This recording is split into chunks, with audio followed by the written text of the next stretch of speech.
Muy bien, camino a las elecciones y con esta información de contexto que tiene a Salta como protagonista, tenemos la posibilidad de hablar, ¿no?, desde el lugar en Salta junto a Marina para recibir a Alejandro Pegoraro, que es consultor político, económico e institucional, saludarlo también, y Alejandra Regues, que es candidata a diputada del Frente de Izquierda de Tucumán.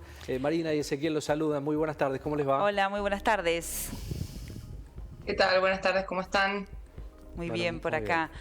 Bueno, muchísimas gracias a los dos por la predisposición. Estamos ya a días nada más de las elecciones y venimos recorriendo el país y consultando a diferentes referentes sobre la agenda de cada región, de cada provincia. Y bueno, recién compartíamos datos que dan cuenta de la situación, en particular de la pobreza y la distribución de recursos en el norte del país. Primero, consultarles si les sorprenden estos números, estos informes, lo que, bueno, se revela a partir de los estudios.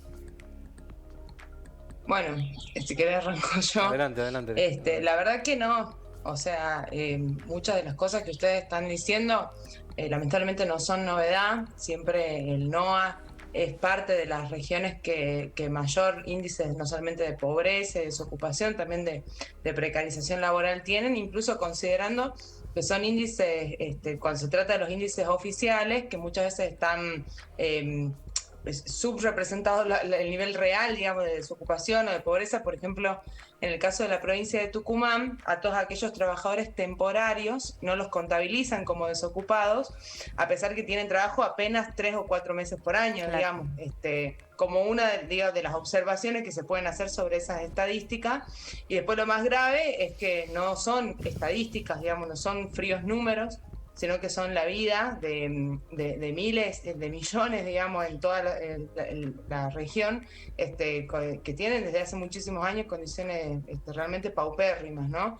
Yo creo que si consideramos, digamos, que frente a estos datos que no son novedosos, en las últimas décadas no hubo políticas reales, digamos, para poder revertir el problema de la desocupación, de la pobreza, no hay ninguna novedad, lamentablemente. Es nada, es más la reafirmación de un escenario que es bastante oscuro acá en el norte del país. Claro.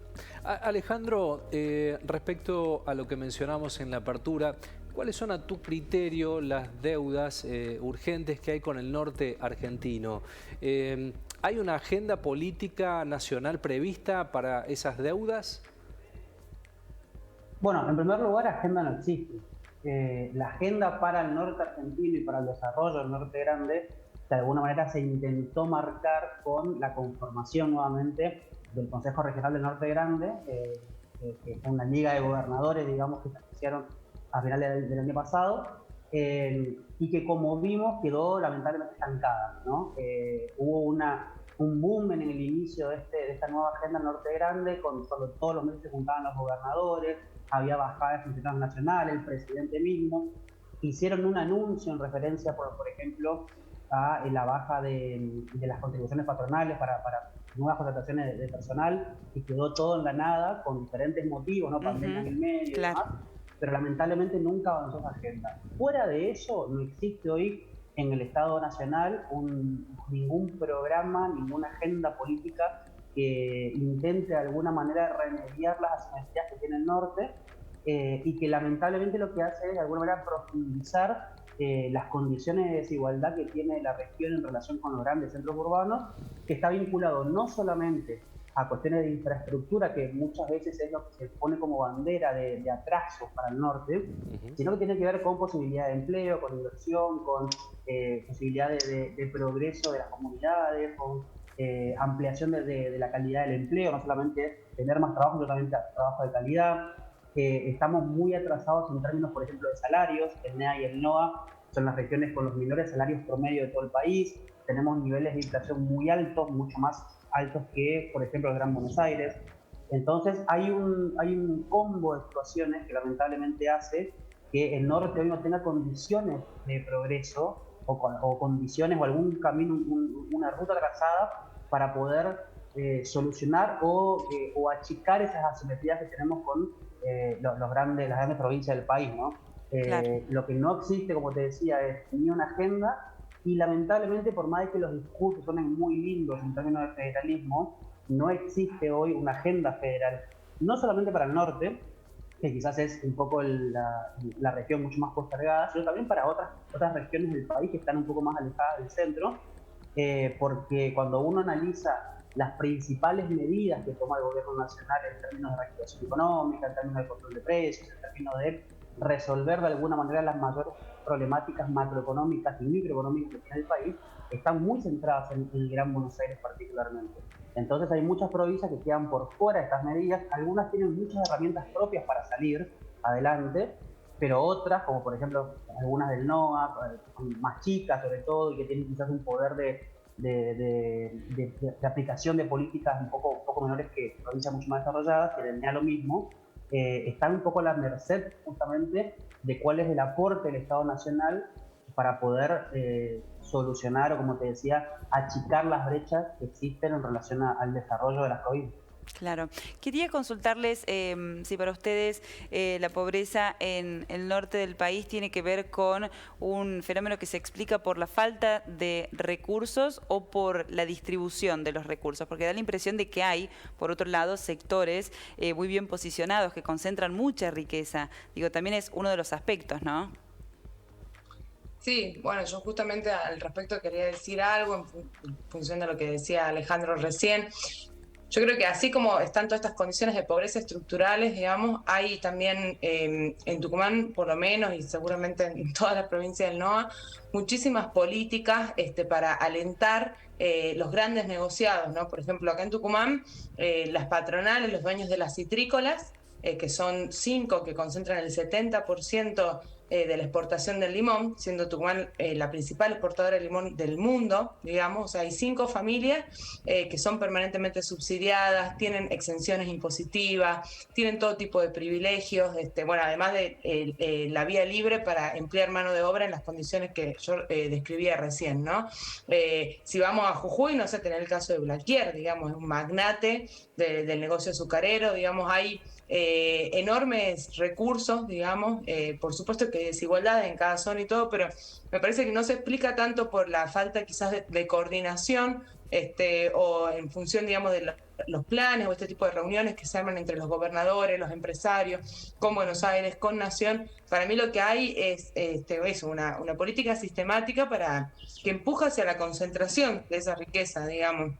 Con decirles, chicos, que acá hay 60 familias en todo Tucumán que poseen el 80% de la tierra cultivable, digamos. O sea, son 60 empresas, digamos, muchas de esas incluso son varias empresas de una misma familia que explotan las tierras cultivables, y eso es lo que genera la desigualdad, que hace que vos tengas en el norte a los empresarios quizás más ricos del país o que están entre los más ricos del país y a los trabajadores más pobres, a los sectores más pauperizados, digamos. Me parece que va un poco por ese lado gran parte de la explicación, que no responde tanto a la falta de recursos, sino a cómo efectivamente se terminan beneficiando siempre los mismos. Claro, concentración y no distribución. Y pensaba en herramientas de trabajo genuino, siempre lo mencionamos desde estos lugares, para cambiar un poco el eje. Y ahí creo que es donde empieza a participar el Estado de forma directa, pero también en el informe que leíamos en la apertura respecto a Salta específicamente,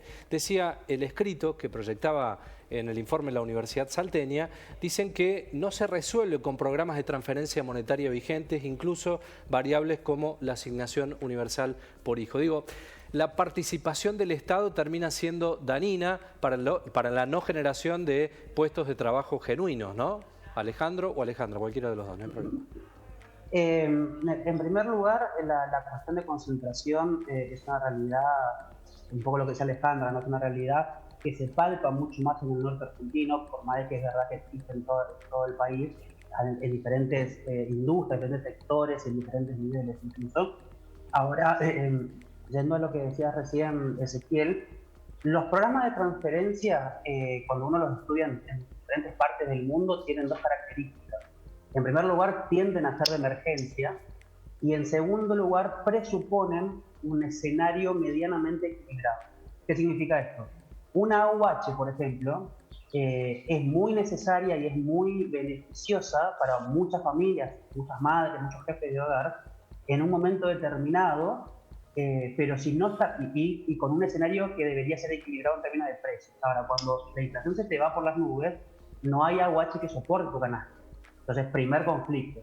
Segundo conflicto, si vos no acompañás con medidas que fomenten justamente la capacitación por un lado y la generación de puestos de trabajo por el otro, termina siendo una medida de alguna manera estable en el tiempo cuando debió haber sido de emergencia y pierde sentido.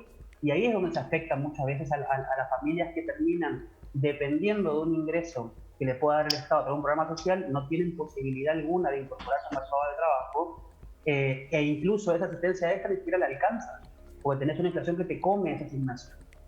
Entonces, los programas de transferencia sirven cuando uno presupone determinadas cosas, determinados supuestos justamente, de un escenario económico nacional, que cuando se te rompen esos supuestos, termina siendo un hueco que se te hace a las finanzas públicas sin que te termine redundando en un resultado positivo, por lo menos en lo que vos estás buscando con la aplicación de eso, ¿no? Entonces, y volviendo para atrás incluso en la pregunta que hacía Marina y lo que comentaba Alejandra, independientemente de que es verdad que hay una política que tiende a la concentración de la riqueza en Argentina, ya sea a través de tierra o a partir de servicios, que eso es lo que se observa mucho, sobre todo en provincias del centro y en la Patagonia, tampoco existe, en paralelo a eso, un proceso de desarrollo genuino de mano de obra y de generación de puestos de trabajo.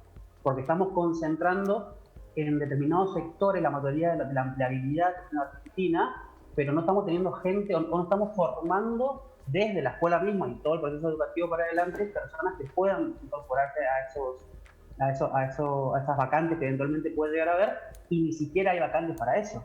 Entonces, si nosotros seguimos formando, por ejemplo, a personas que están o que tienen una visión, por ejemplo, comercial, porque el comercio es uno de los dos grandes sectores empleadores en Argentina, pero el comercio no da abasto, porque encima tenemos un poder adquisitivo que se te cae y por lo tanto los comercios quiebran. Entonces, estamos formando gente que no va a tener trabajo. Primer punto, la industria, el segundo sector que más emplea en Argentina. Tenemos un problema de concentración y explotación y precarización, como mencionaba recién Alejandra, y por otro lado tenemos una industria que al no tener un camino trazado de desarrollo, pierde puestos de trabajo porque tampoco hay fomento para eso. Entonces tenemos una complejidad de sistemas que lo que hace es requerir necesariamente y con urgencia de programas sociales a partir del Estado, del aporte, por decirlo, del Estado Nacional, que tampoco terminan sirviendo y terminamos condenando a un montón de personas a no tener un empleo de calidad, a tener precarización en el caso de que tengan algún tipo de trabajo y a tener incluso subsidios o aportes del Estado Nacional a sus bolsillos que ni siquiera alcanzan. Bien, bueno, interesante el diagnóstico para seguir hablándolo. Seguramente vamos a seguir. Alejandro y Alejandra, gracias por el tiempo, muy amables. Muy amables. No, muchas gracias a ustedes. Hasta cualquier momento.